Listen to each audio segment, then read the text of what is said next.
Hello, hello out there to my good friends in the ukulele land. It's Jeff from jeffrey-thomas.com. What's up? And I'm going to go ahead and preview my ukulele tab arrangement for Everybody Wants to Be a Cat. Kind of pulling this one out of a hat. It's from a 70s Disney animated classic called the Aristocats, and I have a 10-year-old student who requested it, and she is just killing it.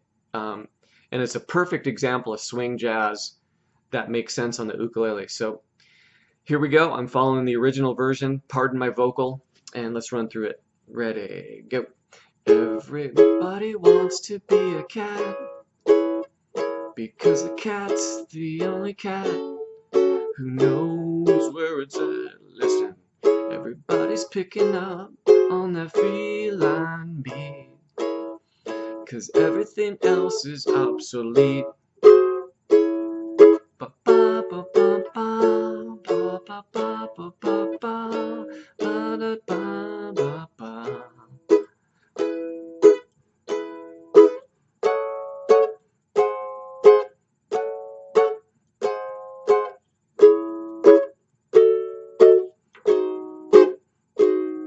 And then you're back up to the top, and we'll be taking ending 2. So let me run from the top, switching over to ending 2.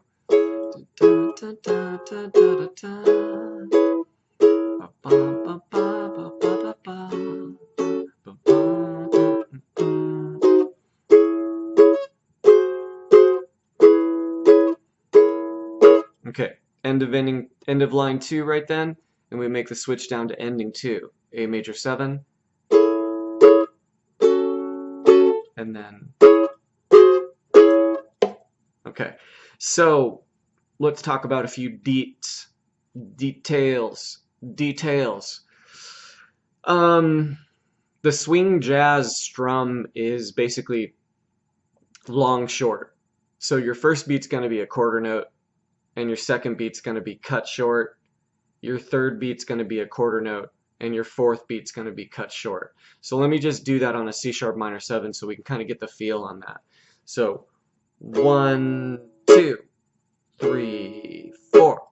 1, 2, 3, 4. Notice how I'm up over the fretboard with my strum. I don't like over the body because we get a lot of scrapes and stuff like that and hits. And we want clean strumming, light, clean strumming.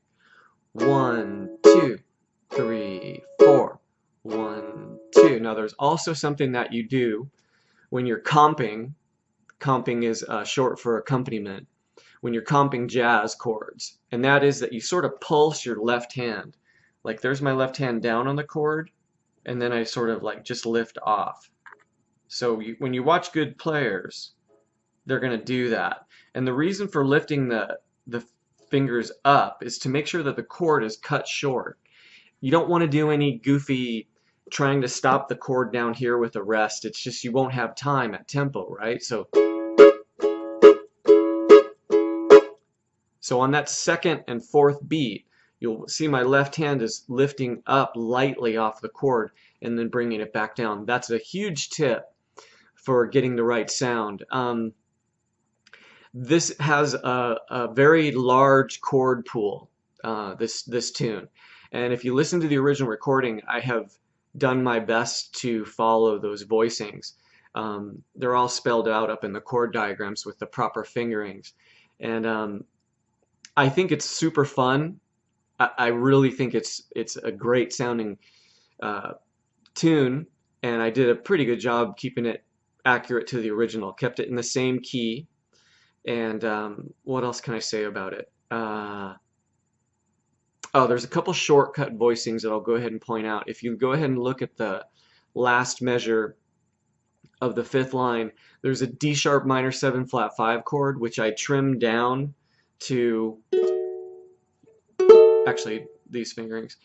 So if you wanted to just brush that with your thumb to keep it a 3-note voicing, or the full voicing is like that. They're right next to each other up in the chord diagrams. And if I didn't mention, I'm sorry. Make sure that you're heading over to the website to request the free download for the request me to send you the tablature for free. You can do that on the website. Just submit your email address and I'll send it off to you. The other thing about the tune is if you listen to this on YouTube, it's all, there's versions of it. It goes into a really like wild, drum solo and all this other kinds of stuff that's going on, and we left that out. So basically, after page one here, the only thing we did was tag it with an ending. But for anyone who wants to kind of have a unique swing jazz feel tune with the really nice chord progressions in C sharp minor, this is definitely a place to start. So hopefully that was a good walkthrough on the tablature and it gets you started. And if you have any further questions, we can always meet up on this little thing called Skype or Google Hangouts to go over any further questions you may have. Okie doke. Talk to you later. Bye-bye.